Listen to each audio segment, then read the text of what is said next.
Y'all have a good day. Yeah. Okay.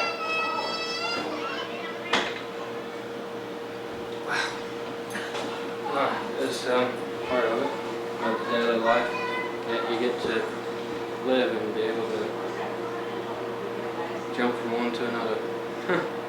It's non-stop till it's bedtime, and you know, once it gets bedtime, it's really happy time. But it's usually about 11 o'clock at night.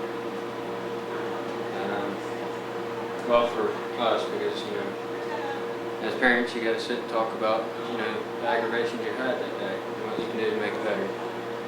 And constant battle. Unfortunately, it's extremely hard to even have them maintain through, you know, an evening meal.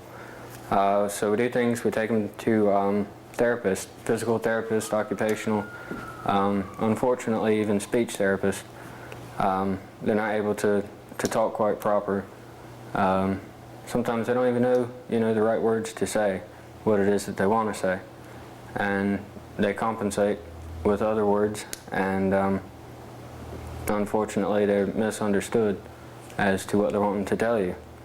But the mileage to these therapists and the number of therapists that they have, unfortunately they're not all nicely bundled up in you know, one person.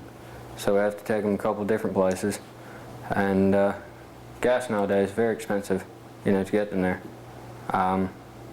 It's extremely aggravating to have to take off work 2-3 times a week, and there's no way you can keep a job, you know, having to keep leaving work.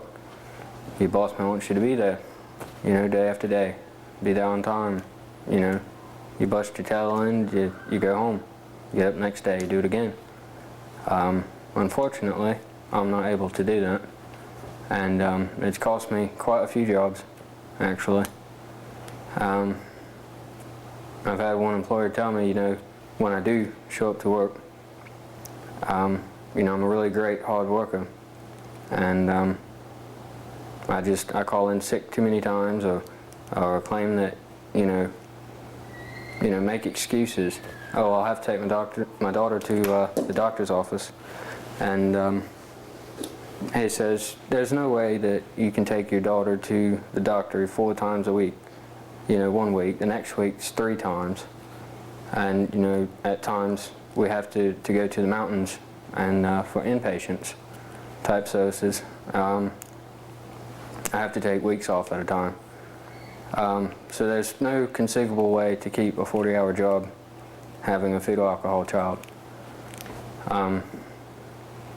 It's really, really hard on me as a person. I've got, you know, a wife and 3 other kids to care for also. So, you know, it really hits home as far as trying to provide, you know. You know, the mileage in itself, you know, back and forth, the gas alone is almost double what our power bill usually is a month. We really don't fare too bad. We don't waste power, but I mean, we don't use a lot either. And but you know, still pretty hefty bill. It's got to be paid. You got to have your heat, your air conditioning. You got to have lights. You got to have hot water. And if you can't keep a job, you know, how can you have those things? You can't really do anything about it. But one of my boss men had said that I'm using it as an excuse to be lazy, and he fired me then and there. And that was probably, you know, my 4th time calling into work telling him. And this is already after I've, you know, went through the interview process. And I told him, you know, I'm gonna have to miss a lot of days because, you know, there's so many doctor's appointments, and you know, my wife takes care of as many of the appointments as she can, but she's only one person, you know, as well as I am, and so we have to, you know, split the difference because, you know, some of our other children, you know, they also have doctor's appointments, they get sick. You know, things come up. You know, her car recently broke down. Where am I going to get the money to fix that? And I didn't have any. Was lucky, you know, we had that money for food that week, and so I had to learn really fast how to fix a car. I've never really done it before, and kind of on a strange note, I found it rather enjoyable, you know, to work on a car. But under those circumstances, I wouldn't have never guessed about it. But in a year, we put enough miles on a car, you know, just for the doctor's appointments, that you know, in the past few years, we've had to have several different cars. We've gone through them, and we, you know, starting out, we really didn't have the money for a new car anyways. And once we lost, you know, the new car, we had to go get a used one. And pretty much tax time when it gets here, you know, that's what we use to make it through at least 1 or 2 months, if that. And I do odd jobs, you know, anything I can. We collect cans, and you know, anything we can do as a family and together, we try to incorporate into the children. You know, you can help, you know, you can clean the world up, recycle aluminum and plastics, and you know, you don't really get a lot of, you don't get a lot of money for aluminum cans, but once it's an everyday thing, you know, kids are off from school, they've got their homework done, and they want to go outside and play, well, you've really got to factor in a lot of things. Of course, it's dangerous to have your kids on the side of the road picking up cans. But, you know, we watch them pretty well. We have friends go with us too. And, you know, it's, in a way, it's kind of a sad existence. But we're family and we're together. So we make it happen. You know, you don't really have a choice at all.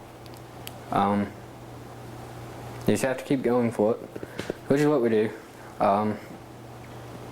And you know, on top of the whole barrage of everything, there's so many factors. You've got special diets, vitamins, supplements, artificial colors. You have to stop and read the label, and you don't have time to read the labels. But you have to. And you know, the longer you're there reading the label is, you know, the faster that it's taking them to reach their limit, that, you know, you've got to get them out of there. So we make very many small trips versus one, you know, good sized one.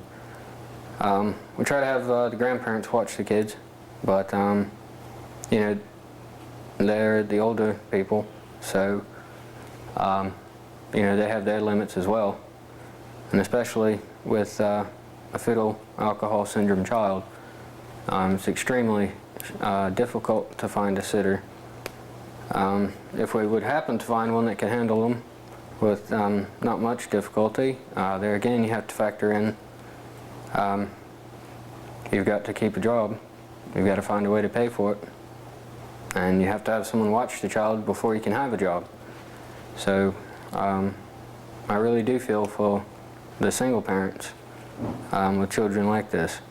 There's no conceivable way. If I didn't have my wife, I don't think I could ever do it. I don't think I'd still be able to have her. There's just no possible way. And to have to fight each and every day just to get up, it's pretty difficult. But like I said, every day you get up, get it together.